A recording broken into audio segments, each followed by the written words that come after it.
What's going on, podcasters and YouTubers? This is Hav here, one of your hosts from the Real Fan Review, coming out of Long Island, New York. With me today, we got my brother, your brother, B. What's up, everybody? How y'all doing tonight? Yeah, we got our man in the chair, Al. How's it going, everybody? Yeah, we're doing great, man. I mean, we scared shitless over the week, but yeah, we're all right. We made it. We're gonna definitely talk about Evil Dead Rise today because I want to talk about it and then forget about it and then keep moving. I don't want to ever bring this fucking story up again. This shit is crazy. So let's talk about it now. No,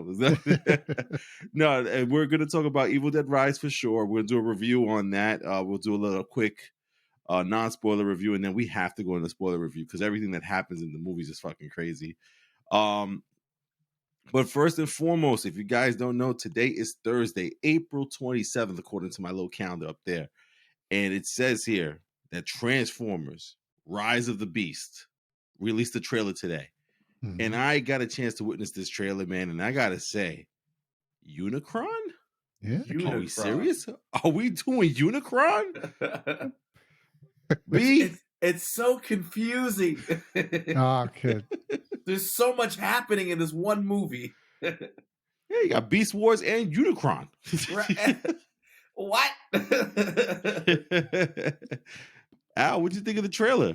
Yo, the trailer looks crazy between Unicron, really that battle that they show, like the extended battle scene that they show of all the beasts fighting each other and so forth. And but it confuses me at the same time because this one takes place before the original Transformers, right? Yep. This is That's 1990s. What I thought. Yeah. How the hell do you have Unicron?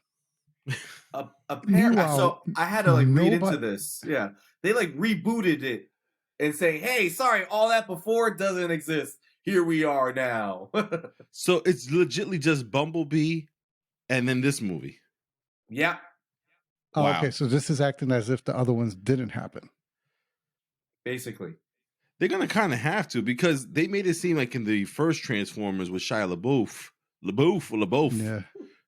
When Optimus came from the sky, it was like this is their first time here, and it was amazing. Yeah. You cannot have this shit now and then be like, oh well, they're gonna go back to space and then come back. Yeah. Especially they had Unicron in kind of Unicron in one of the extended ones. It was like The Last Night, something like that. Uh-huh. He was kind of in it, Unicron. Really? I could have swore he was like kind of in it. Like it was they prevented him from coming or something like that. Well, The Last Night was a horrible piece of shit, so I'm glad we rebooted it. Yeah, I basically forgot everything about that one. Yeah, you need to forget that and Constructicon balls. Yeah, that was weird. I'm still not over that one, dude. I'm still not over Jetfire. I can't do how they did them dirty. They did Jetfire dirty. Yeah. My favorite Transformer. Yeah. But yeah, man. I mean, listen. From what I saw, the trailer looked great. I mean, the Beast War Transformers were looking fantastic. You saw the gorilla, the cheetah, the falcon. Yeah. I never seen Beast Wars. I've never seen it. So to me, when I'm probably like all upset, I call them the gorilla, the falcon, and the cheetah. They probably have real names. I don't know. You fucked up all their names. So cheetah person. Yeah, because the ape, he's a prime, right? He's Optimus Primal. Yeah. Optimus Primal. Such cheesy names. Just give him a different name. Gorilla Khan. I mean, Cheetah is Cheetor. What is Cheetah? I think it's Cheetor, right? Like Cheetor. Oh, Jesus, Cheetor. Oh, God. Air Razor is the Falcon. Air Razor. And then Rat Trap is the Rap. I don't know if he's in this movie. Oh my God. Oh, and I want to see the Insecticons. I hope they give us those Insecticons in this movie, man. But we'll see. I haven't really seen any bad guys besides the Unicron, and I see a bunch of Scorpion machines all over the place in this trailer. Yeah. Did you guys see any bad guys besides Unicron? Wasn't there like a Megatron type guy, or was that Unicron? I don't know. I don't know because Megatron is in Beast Wars, so I didn't know if that was Megatron or one of like the disciples of Unicron, like they did in the first movie. Oh, that's right. They had the disciples, or he transformed. Like well, he changed the Starscream and all the other flying ones into different things. If they remember the original Transformers, you've got the touch. I was surprised that wasn't in this trailer. You got the power. Oh man, I missed that shit. Oh, where's Sanj?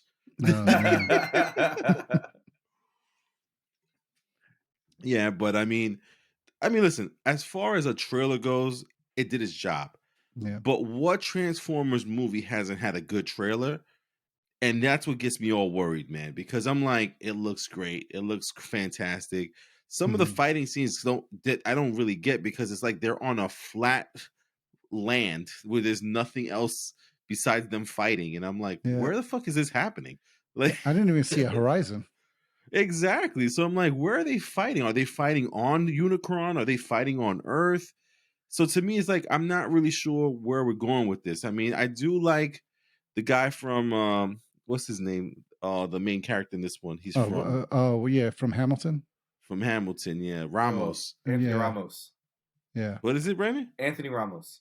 Anthony, yeah, I do like Anthony Ramos, but it sounds just, I mean, granted, it's just a trailer, so we're not really seeing him really perform or anything like that, but he's coming off like generic guy in action movie. You know what I mean? Like, wait, hold on. Like, okay. Yeah. Great job, dude. Like, you know, but it is just a trailer, so it's not really giving us like what's going on. Like, the way that I knew what's kind of going on is because they said Unicron's coming, and I'm like, no fucking way.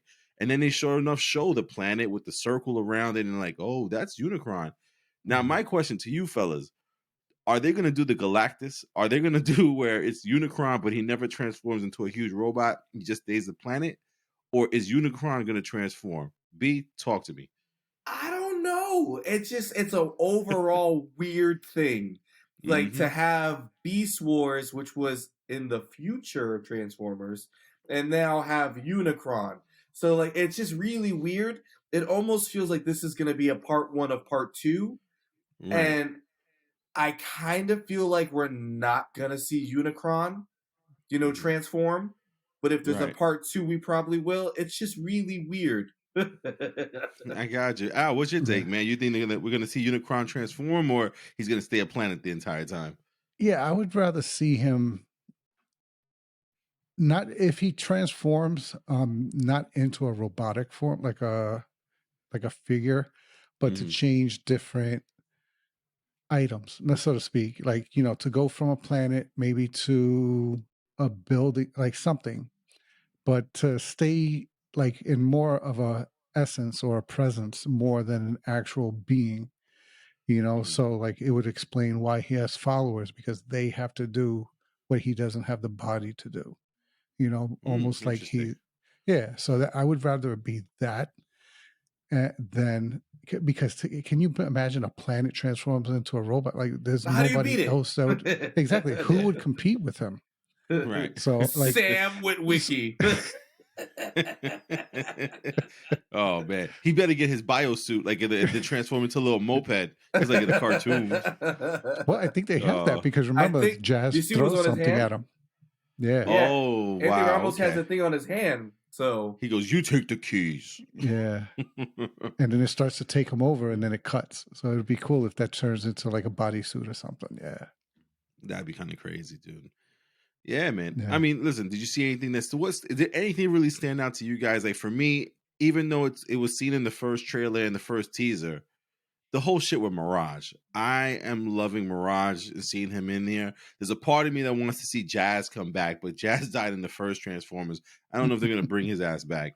But seeing Mirage and him doing his thing. Right? They could. So for me, Mirage was the scene stealer for me, because he transformed, talked to Anthony Ramos, and was kind of looking cool there too. RC also, man, seeing RC look like RC as well was kind of cool and interesting. Al, how about for you, man? Anything that stood out for you in the trailer? Not just the craziness of the battle scene. Like, I want to see that play out, because the way they did, usually you could get lost when you try to make too big of a scene like that. And it looked like they were handling, like, everywhere I looked, they would look like something legitimately was going on. because sometimes, especially in live action, you have these big scenes and you can see two people just doing the same, hitting someone on top. They're not really fighting; they're just acting out a scene because they think they're in the background. So I want to see this play out. And talking about characters, I'm hoping they bring Soundwave. That's all. That for some reason he was always my favorite Transformer. Exactly. Yeah. So that's who I'm hoping to see in here. Yeah, man. They didn't do him justice in the freaking the second one, man. But even when they kept his voice, which was awesome. Yeah. And then he let out the freaking the Panther, right? Mm-hmm. Yeah, man. I need to see Rumble. And what it was Rumble was one of them. The other one was what? Earthquake? Rumble, Earthquake, the purple one. Soundbeak or something like that. Laserbeak. Laserbeak. Yeah. I think Laserbeak got let out too once. Yeah. So yeah, they got to bring all those back, man. Oh, I love that. B, did anything stand out for you, man? Any of those Transformers or anything you saw on the screen? I mean, I agree. I think Mirage looked really awesome. I was never a big Mirage fan, but I thought Mirage looked cool. I was hoping to see more of Optimus Primal, because like Optimus Primal was pretty badass in Beast Wars. Yeah. So like just him. I mean, they showed him transform and they kept him like in a dark for a while. So I don't know if he's gonna transform and have the Optimus colors like he does in the show. But I really want to see. There's two Transformers that I really hope to see. One of them is a Predacon. Her name is Black Arachnia. She's a big tarantula. But when she transforms into robot form, like she has the arms and everything, and it's really cool. And then there's Silverbolt. He is like a wolf falcon mix. And he's like the baddest. Like he's badass. Like he was very cool in the Transformers cartoon. So I'm hoping they show up because it looks like we only really have like 3, and that's just not enough. Like Beast Wars Transformers for me.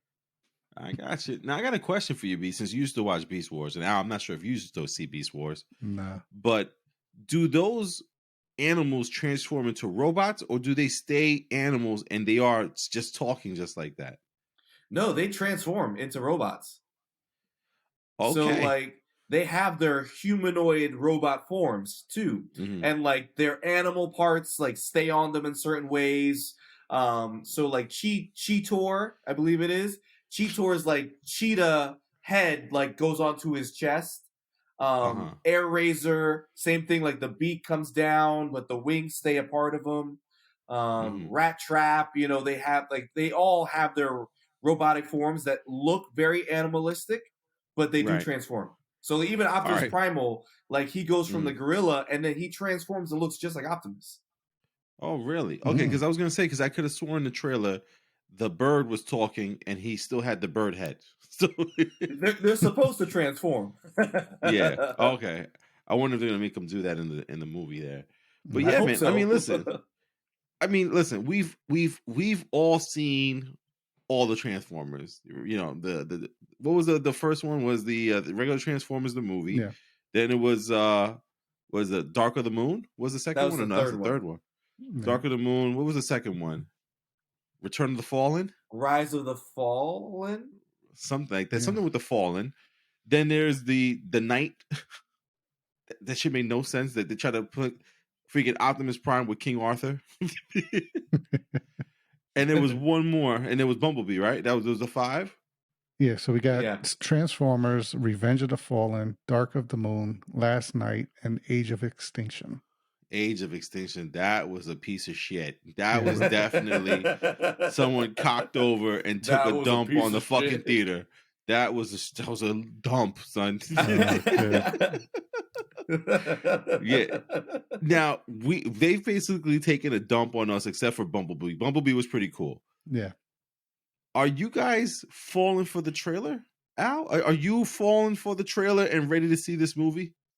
Yeah, I want to say yes, only because it's one of my beloved franchises. So I will always hold out hope that they can bring back the energy that the first one came with. Because, like, I don't. I remember being in the theater, and like when you first heard the Transformer sound, Oh, when the helicopter came and transformed, and forget it. And then when they first brought out Prime, if they can just, obviously they're not going to be able to bring back the original, because that was the first time we saw it. But if they can bring back that energy and so forth, I still have hope that they can do it. So, and like you said, each one of these trailers keeps making it seem like they did. So I'm just hoping this is the one, like Bumblebee. I almost lost hope because I was like, all right, the last 5 have been like shit, so this isn't going to be anything. And then, Energy, Bumblebee came and had like a good story and brought like a reason for you to hope for them to succeed. Right. Yeah, so I'm hoping that does the same thing where there's something that we can hook onto and say, all right, other than we just want the Autobots to win, why do we want them to win? What is the motivation? So I'm hoping there's some kind of like hook and that can bring that energy back. Gotcha, man. Yeah, I'm with you though. I fell for it too, man. The trailer got me. I want to see this movie, but there's a part of me that's like, don't forget the past. don't forget the past. Yeah. The freaking Mirage looks cool and the trailer looks cool, but all the trailers look cool. How about you, B? You're excited, man? You want to see this movie? You forgot the past already? I don't know. I feel like Transformers does this thing where they put the best parts of the movie in the trailers, and then you're left with like the movie, and you're like, fuck. And there's 2 Transformers series that are near and dear to my heart. It's number 1, Beast Wars. I love Beast Wars, and I love Transformers Armada. Those 2 series were the best Transformers series next to G1. If they ever did Armada, it would be great. But Beast Wars is my favorite, so they just can't fuck it up. Gotcha. They're man. not allowed to fuck it up. Yeah, man. Listen, if they don't get this one right, I think they just got to stop with the Transformers fucking movies. They do. They just got to let it go and let it drop off for like 10 years, and then we'll try again. But they got to get this right, man. They really do. They really got to get it right. Oh man. So listen, let's get into now the real deal of why we came on to podcast today. We had the privilege of seeing Evil Dead Rise this week. Al got to see it with the fam. Yeah. Me and B got to see it on Tuesday night, and I have not been the same since. This movie was crazy. I think we're going to get right into it. Just a quick non-spoiler. So just a quick take on my part real quick is that the movie is nuts. The movie is absolutely crazy as far as like what you see visually. And it's like, it's one of these horror movies where it's not torture porn, which I can appreciate. It gets close. It gets really close to torture porn, like Saw and all those things. But it's not creepy either. It's weird. It's crazy, but I can't tell you that I was like petrified or scared. It was more like, what the hell else is going to happen? What's next? So it's like, I don't want to say there was parts of it that were more scarier than others, but I wouldn't say that I was completely scared throughout the whole movie. Instead, I was kind of like, oh shit, what's next kind of thing in this movie. So that was my kind of feel for the movie. Do I think the movie is good? Yes. Do I think the movie is great? No. But if you're a horror fan, if you're definitely a fan of the Evil Dead series with Ash and all those things, like there's little nods to him and nods to the stories that came before, but it kind of feels like its own separate story that doesn't really involve everything else.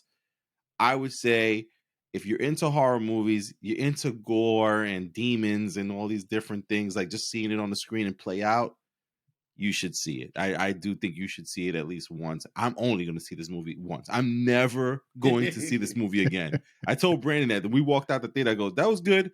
I'm never going to see that movie again. Like, it was just way too much. There's so much shit that happens in this movie that's just absolutely crazy. Al, I've been looking forward to hearing your thoughts on this movie, non-spoiler. What's your say? Yeah, no, this movie was good because most horror movies sometimes there's a corniness to how the good guys win, or you know, a lot of stuff that's very convenient in order for the good guys to win. And this, nothing. I don't remember there ever being a moment where I'm like, all right, that was convenient. You know, everything played out like as if it was really happening. People were reacting to stuff that they really had nearby. Like there was nothing corny about how they were reacting to the evil. And the evil was just that evil. It really didn't give a fuck. Like it was just trying to, you know, so yeah, I like that. Like, you know, when it took over the mom and was just like just throwing the eggs in the pan, and like I was just, everything about this movie was good. It lived up to the excitement I had from the trailers. Right. And like you said, you know, I went with the family. So me and my wife, the kids went.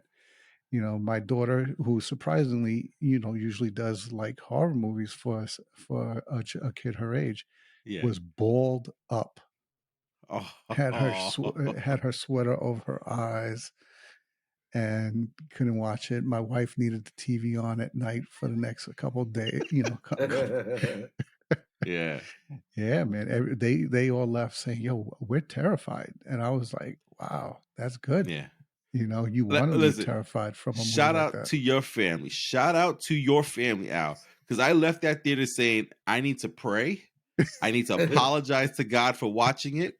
I need to do a Hail Mary. I need to read a Bible verse because, oh just my one. God, what I saw. just one verse. I don't got that much time. Turn the page open. Crazy. Yeah, man. Like Adam and Eve finished. Good. I'm good. I know this part. So, Al, what's your recommendation on this movie, man? Would you say good, you know, should see it, need to see definitely, it? Yeah, no, like you say, if you're into horror movies, go watch this. Watch it definitely in a movie theater. You know, we ended up, for the time that we went, there wasn't a Dolby. As a matter of fact, I don't think in the theater we went right here to Stony Brook. They weren't playing it in Dolby. I would have loved for it to have been in Dolby. You know, just so you could. Oh, kid. Yeah. And so, you know, watch it. And if you do wait for streaming for whatever reason, watch it at night. Don't watch it during the day. You know, don't cop out. Be scared. Don't cop out. Yeah, watch it at night with all the lights off, because this. Oof. I mean, as it was in the theater, this thing was good in terms of the horror and the scariness. But because I was kind of scared. It is an Evil Dead movie, and you know, the old ones with Ash, they were kind of, you know, a little cheesy sometimes. They definitely got cheesy. You know, but this one was straight, like, we're gonna scare the shit out of you. So, and I like that about this one. Like, I think my stepdaughter even said that she feels like this was scarier than Conjuring, and that's saying a lot. Wow. Yeah, man. Movie was nuts, man. B, we didn't really talk much after the movie besides me saying I wasn't never going to go see it again. Whether Blu-ray, DVD, streaming, I'm not seeing that shit again. That one time was good enough. I'm worried about the kids that were acting in that movie. They need counseling, brother. You know, because they were young. They were young, dude. They were young. Without giving anything away, this movie did not give a fuck about anybody. just didn't give a shit. And, you know, and that actually is what made this movie so good. You know, because like if you think about it, like if the movie left the kids alone, boring, like terrible. Because then you're like, oh, they get out of it. Oh, you know, they just had to last and they had to survive. And of course, they're kids. They have to survive and blah, blah, blah, blah, you know. But if the movie did that, you would walk down like, oh, all right, whatever. Like, it was nice. But because this movie just didn't give a shit about anybody, oh, it was so good. Like, you know what it is about this movie, too? It's not even like the scariness of it. It's the intensity. Yes. Every scene was just intense. Before anything happened in the movie, it was just, there was that creepiness mood already, just because they were in this weird like apartments. Condemned apartment, yeah. Yeah, they were in a condemned apartment, which was already creepy on its own. Every room was dark. you know. And then once the horror stuff start happening, not only is the environment creepy, but then everything that happens just gets more and more intense. And like, even I was just like, I was getting creeped out.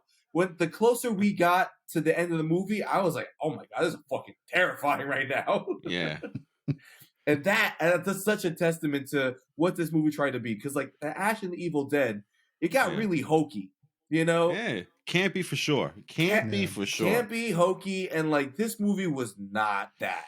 No. And so if you are an Evil Dead fan, you know, this is a horror movie. This is made to make you feel like you're watching Nightmare on Elm Street again for the first time. Yeah. Crazy, man. And your overall recommendation, man? I would say if you like horror, you need to see it. Oof, because it's not a great movie, right? When we think about The Black Phone and things like that, it's not a great movie, but you're not going to regret watching it. Crazy. And you know what's nuts for this year? I know we were talking shit about maybe a couple years ago that there's no good horror movies, no good comedies anymore, and all this stuff like that.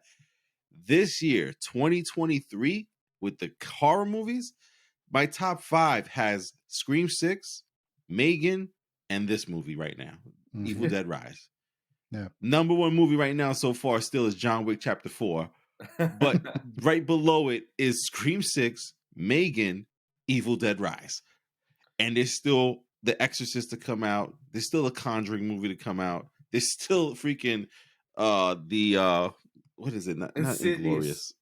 Insidious is still coming out. I saw another trailer recently for The Haunting of Venice. There's nothing but horror movies coming out. I don't know where this like freaking renaissance of horror came out, but it's happening. I'll take it. Al loves it. Al loves it. Yeah. I do, and I still haven't even seen The Pope's Exorcism yet, so I'm waiting to see that one. I don't know when I'm going to see that one. Maybe that's a streamer, but dude, the 2023, the year of horror movies, brother, crazy. Yeah. All right, listen, people, you hear us. You got to go see this movie, man. It's kind of crazy, and again, I if you watch it once, I don't blame you. I'm only going to watch it once. It's something that you just kind of have to see for yourself because it is just insane. There's just one scene alone that's absolutely insane. You can't even picture it. And it involves an eye. That's all I'm going to say. That's all I'm going to say. I can't even believe what I saw with that. So we're going to let you guys go here if you have not seen the movie yet so that you get a chance to pause us. Come back to us after you watch the movie. The movie just came out last week, Thursday, so you got time. And if you did see the movie already, or if you don't give a shit about spoilers, here we go, because this movie deserves us to talk about the shit that we saw, the scary scenes, the stuff that happened to these kids and to the sister. She's a groupie. She's a groupie. I'm not a groupie. She's a You're guitar a groupie. technician. Guitar technician, my ass. Yeah, you just happen to get pregnant by one of the band members. I'm a guitar technician. Guitar technician. Technically, I'm a groupie. So listen, we're gonna go right here into these spoilers. We already started going to spoilers, so here we go. Al, you saw it first, brother. So you got to tell me, man, what was one of the most scariest scenes for you? What's something that stands out to you about this movie from Evil Dead Rise? In terms of, was, like I said, overall was just a realism with how every interaction was, Mm-hmm. you know, from and as much as there was a lot of gore and blood, it went a lot of blood. Okay, but it went with the overall tone of the shit. Like, you know, for me, the best part was, and it wasn't even a scary part, but for me, it was like just imagining what the kid was going through was when the little girl was talking to, I guess, the mom through the door. Think about it. This kid was like, what, 7? Yeah. Maybe. And, you know, all she wants is her mom. She thinks she's talking to her mom. And she's like, Mom, you don't look really good. And this and that. And then just that interaction and hoping that this little girl don't die because, you know, she's falling for whatever this thing is saying to her. Nothing a hug from you won't fix. Yeah, kid. I'm like, yo, don't let the little kid be the first one to bite it. I'm like, no way. And yeah. And like I said, just the way everything stood, like nothing didn't make sense in terms of why it happened, like how the demon gets out, or I don't know if I guess demon, like, there's they're in California, so there's an earthquake, it exposes the basement. The book, Like yeah. everything made sense.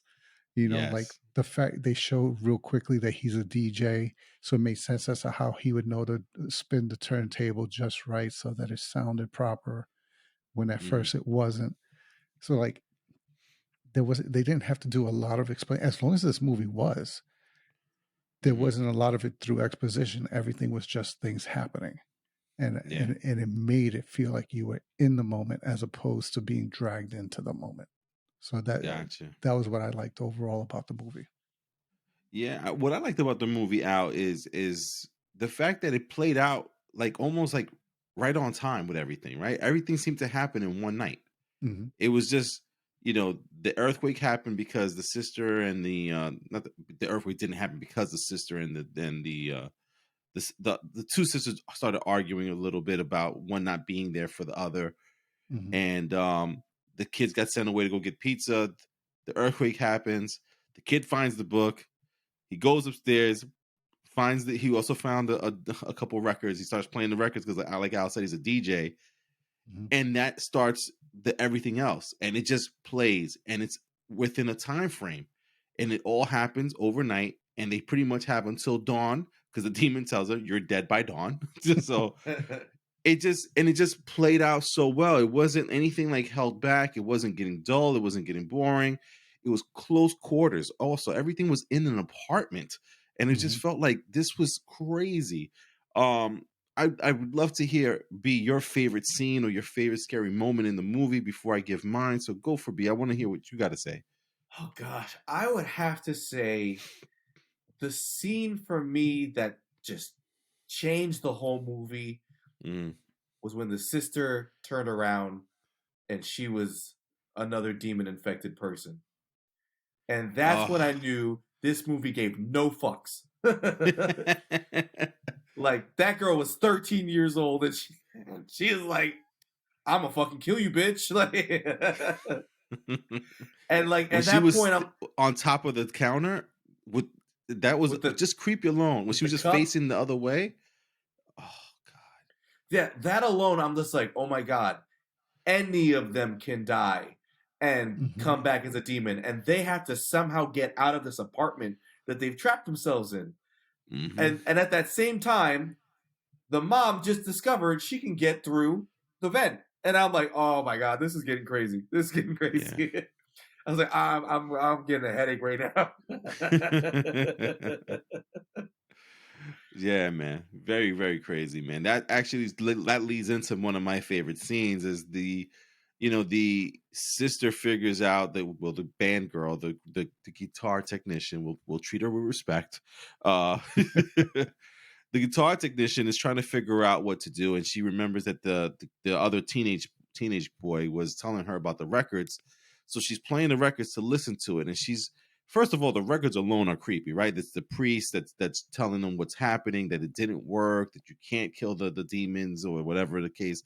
I think they're supposed to be called deadites, if I'm correct. But as she's listening to the records with the headphones, as Brandon is saying, this lady is with the mom that's possessed is in the attic system there, and sure enough, she comes down, and you see her in the background, like you're looking at the sister listening to the preacher trying to find some kind of advice or what to do, and in the background you see the mom coming on the wall crawling. And it was just like, I'm so freaked out right now, dude. Just crazy, man. One of the other scenes that again I kind of mentioned a little bit in the non-spoiler section is there's a part where they get the mom out of the apartment because the mom attacks the neighbor. So when the mom attacks the neighbor, they close the door, and that's how mom is outside of the apartment now. As she's attacking the neighbor, she takes a fucking bite out of his eye and pulls the eye out. Then she begins to hack and spits the eyeball out into the neighbor's brother's mouth, and he swallows it.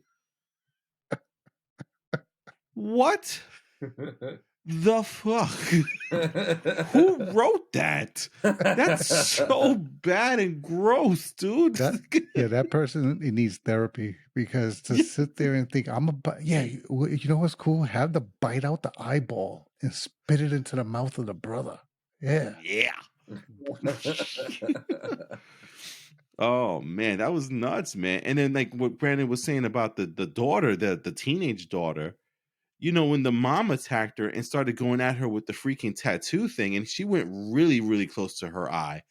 Yeah. I started screaming in my chair. I was like squirming around. And then all of a sudden you see her put the blood inside of the she made a cut on her face. And I didn't know it was going to lead to her turning into a demon as well. That's kind of crazy. And then of course, which lends to the other brother who found the book and the records. He gets possessed too.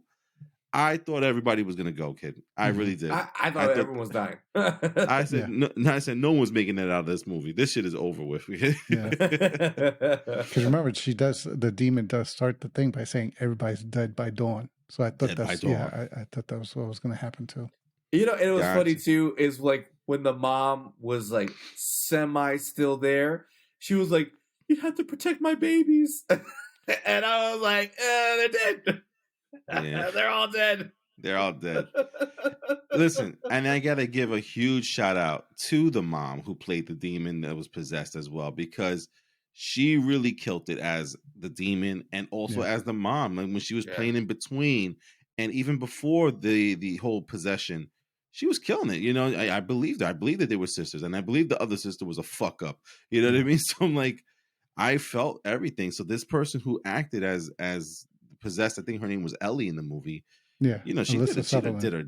Yeah, Alyssa Sutherland. Yeah, she killed it as Ellie and as the possessed version of Ellie. Was there anyone that stole the scene for you, B, like as far as actresses or actors in the movie? Honestly, it was the mom. The mom.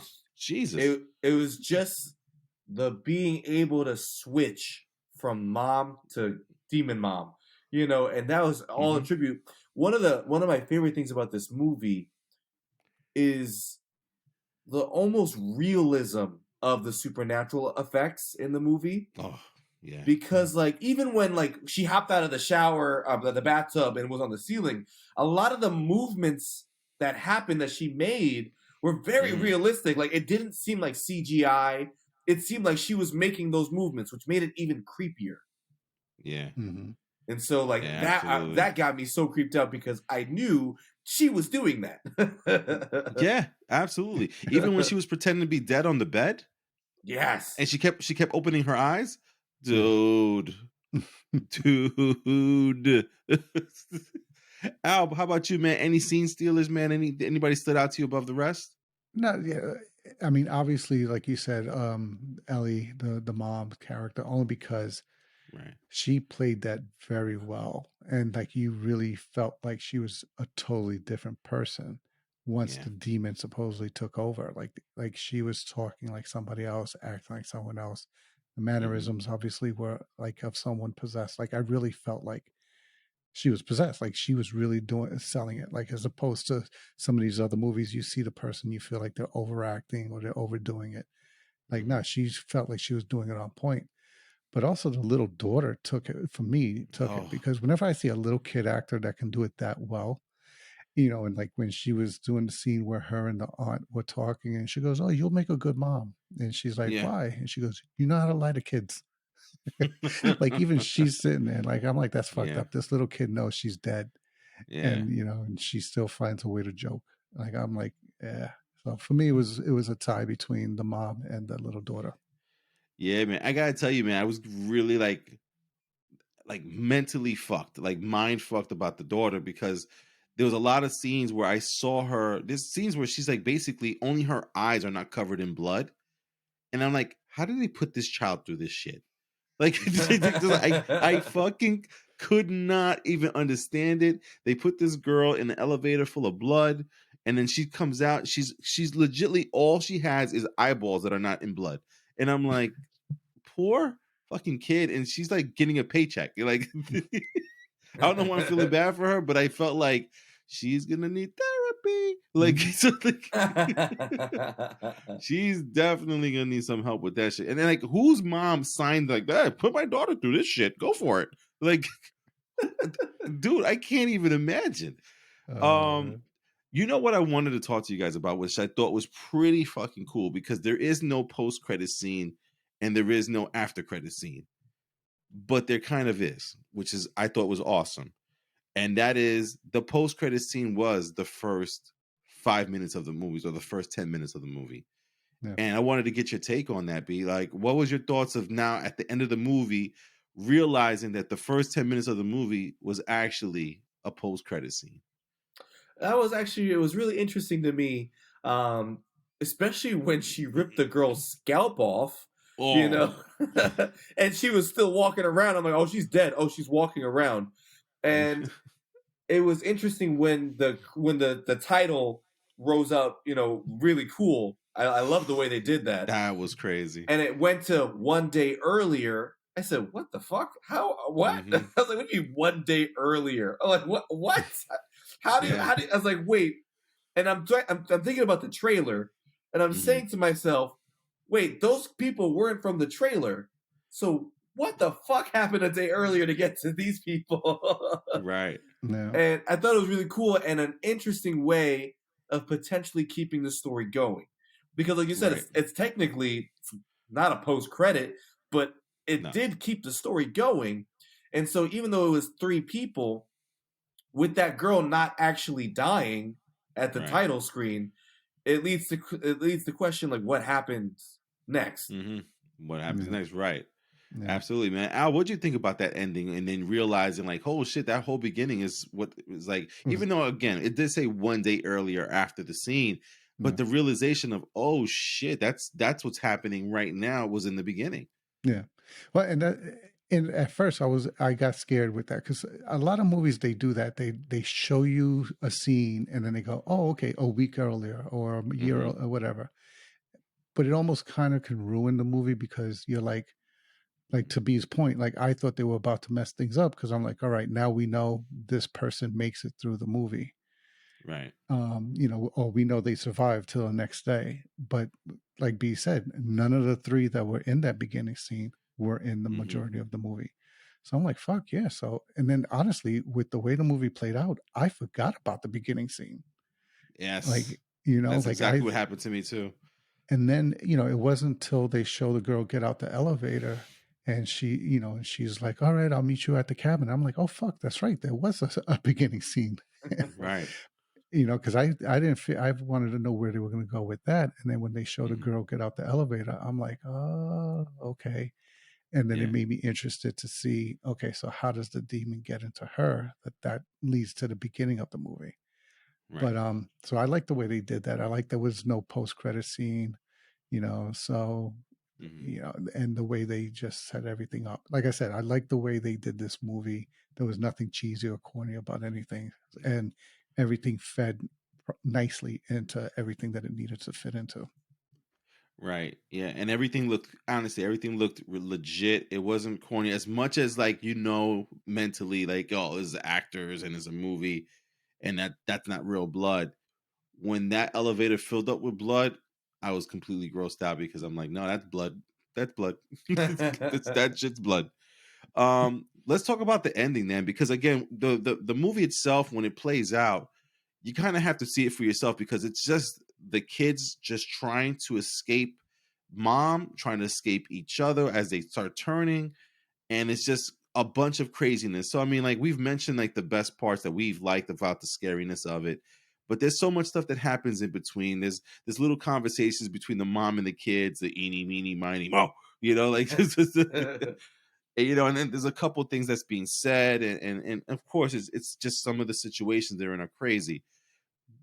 But let's talk about the ending there, because the ending I did not see coming whatsoever, Al. I mean, I saw the pictures in the book, you know, which was disturbing, by the way. The book was crazy, as by the way, and it's just the whole thing is just disturbing. The records, the book, the ending, and you know, again, I don't really recall a lot of Evil Dead from Ash and all those other Evil Deads. Like, there was an Evil Dead that came out maybe about 2-3 years, actually about 7 years ago now. There was an Evil Dead remake. And I didn't know really what to expect in the ending of how they're going to resolve this and how they're going to get to an ending. And you see the two kids that got possessed pretty much tearing into mom. So I didn't know what they were doing. I didn't get what they were doing. And to me, I was just like, they're just embalming her or something. I didn't know what was going on and if it was just like a sadistic thing that was going to happen. But for them to join together like the human centipede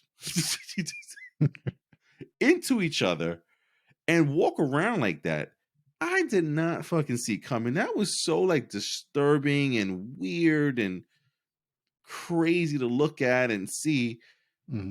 Dude, that was so crazy. Al, what do you think of the ending of the movie with all that stuff happening? That part like worried me for a second, but then it kind of made sense because remember her foot and I think an arm had already gotten shot off by the shotgun, so she was couldn't already really move. Yeah, so it kind of explained why or how she was still going to be a threat, and that was that the other two joined with her to form this like demonic new being or whatever you want to call it. Right. And then it led into one of the recordings because the priest on the recording said, there's nothing that we can do that stops it. We cut off limbs, we cut off this, we cut off that. Like it was saying that no matter what you do to it, it keeps coming. So I thought it was interesting that they used that grinder to like literally destroy every aspect of it physically. Right. And it left it like just its essence. And that's, and even as essence, it was still coming after them.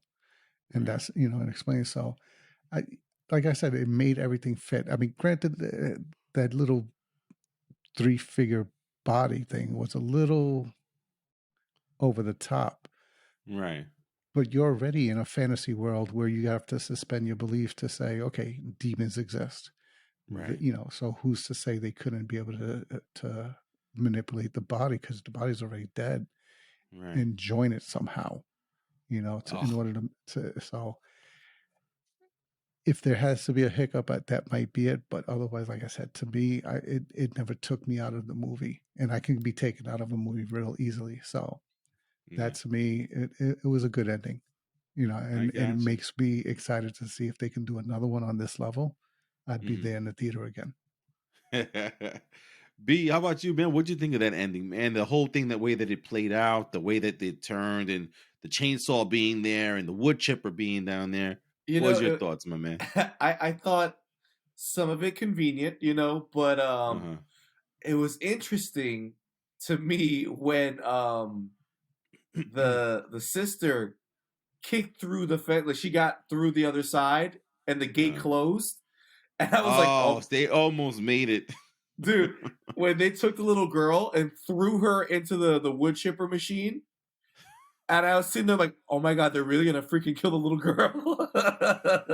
Dude, I was sold that she was a goner. Right. Like, I thought that was gonna be like the irony of the scene where she had to watch like her fail and kind of a thing, and I'm like, oh my God. But yeah, no, I feared that. I agree with Al.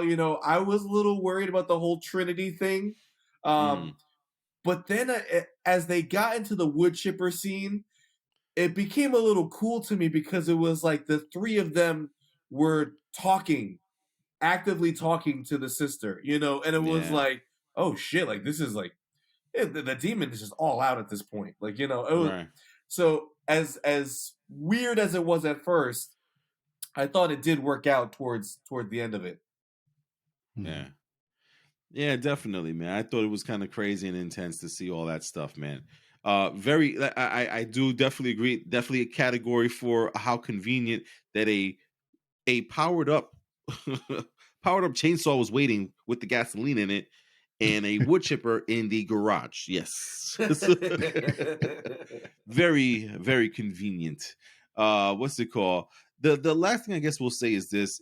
As we know, the ending is the daughter and the sister get away from the demon, but the demon possesses the new person that comes downstairs from the 5th floor and goes to the cabin. And again, we know from the beginning of the movie, the demon takes over that girl, kills the boyfriend, scalps the friend, and then it's risen above water, which to me means the demon's still alive. And I feel like the demon's gonna still try to finish off the deal and go after the sister and the daughter again.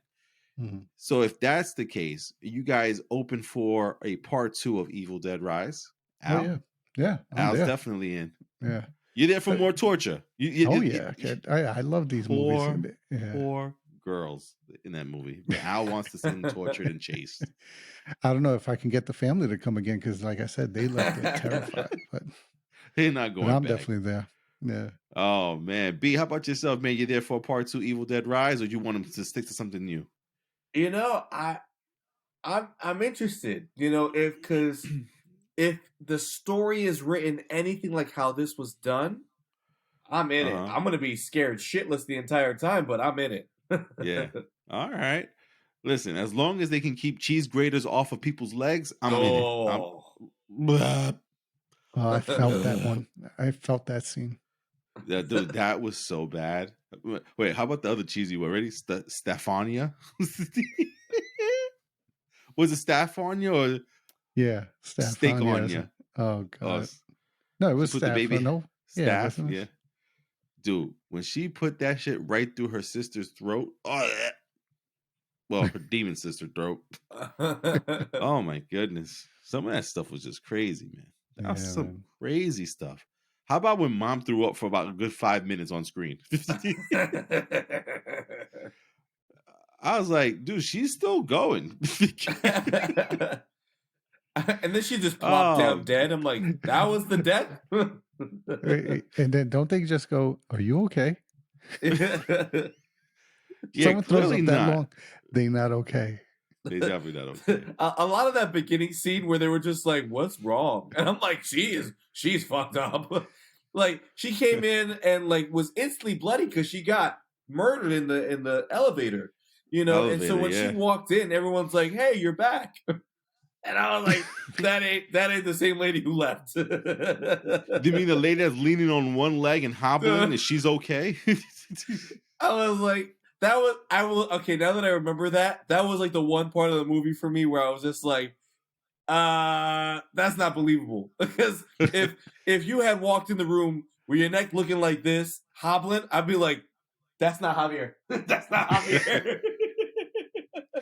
Yo, and Al had mentioned it about the eggs, man. When she was just throwing them shits and missing the pan, I was like, damn, bitch, you know eggs is expensive right now, right? Like you over here cooking shells as well. You're like, what kind of scrambled eggs is that? Like, oh God. That shit was terrible, man.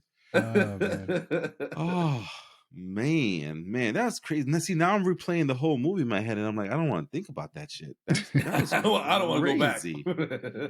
Dude, when that kid started playing that record, I was like, dude, what are you doing? First of all, if you go into a basement of a building that was cemented up and you find a book that feels like human skin with teeth on it, are you really going to try to open it? Not only did you find the book with human skin and teeth, but there are about 700 crosses hanging above it. Yes. That's clearly a sign. Like, this shit needs to be fucking baptized. Like, look at this thing.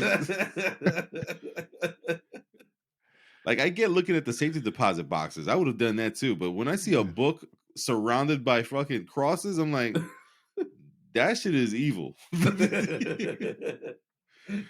Oh man. And the freaking like the teeth on the end. Oh god, that book. Mm-hmm. And you know what's interesting? The producer of the movie said, hey, you know what? There's 3 books. This is just one of those books. I'm like, oh shit. Yeah, so we can have at least 2 more. That'd be nice. Yeah, man. Just nuts, man. Well, listen, you guys hear us, man. We were talking about this movie, man, almost for a full 45 minutes here. And the movie's fantastic again. And when I say fantastic, I don't want you guys to watch it and go like, Javier is fucking demented. Like, but like, it's weird because I had to explain this to my wife because my wife's like, let me get this straight. You feel like you have to do penance right now. And you're going to go pray because you saw this movie and you liked it. I was like, it was a good story. Like, as you have to understand, there's horror movies that don't have a good story. It's just a bunch of jump scares. This was an actual story from beginning to end. This was crazy. Yeah. But there was no jump scares. I don't remember there being a jump scare. I think the everything only was thing was just like the mom in the beginning when she did the eeny meeny miny mo. That was it. Nah, man. The one jump scare was when Jesus fell off the freaking in the basement. When Jesus attacked. Pink. Yeah. The statue came down and almost fell on the kid. That was the one jump scare. But they didn't rely on it. That's one thing I like. Yeah. Not at all. No, not at all. And like you said, everything made sense in that movie. Everything that played out and how it went. Like when I didn't think that, like when I first got into the movie, I didn't think the movie was going to go after the kids. Like Brandon said, there's like a rule, like you don't go after kids in movies, right? When the mom tattooed the freaking child in the face, I was like, oh, that girl's going to get possessed. And sure enough, dude, I just didn't expect the brother to get possessed too. That was nuts. That was crazy. Oh man, people, go check the movie out. It's a great movie. If you didn't see it and just listen to us ruin it for you, now you won't be as scared as we were when we were watching the movie. But if you did watch it, man, maybe you might have a reason now to go back and check it out. Maybe you missed something or you want to see that again because you're a demented fuck. But again, movies of the year right now, man. I mean, Evil Dead Rise is up there, man. Like for me personally, like I said, it's probably like my third or fourth best movie this year so far, which is kind of crazy to have a horror movie like that up there. But listen, that's going to be us for this week.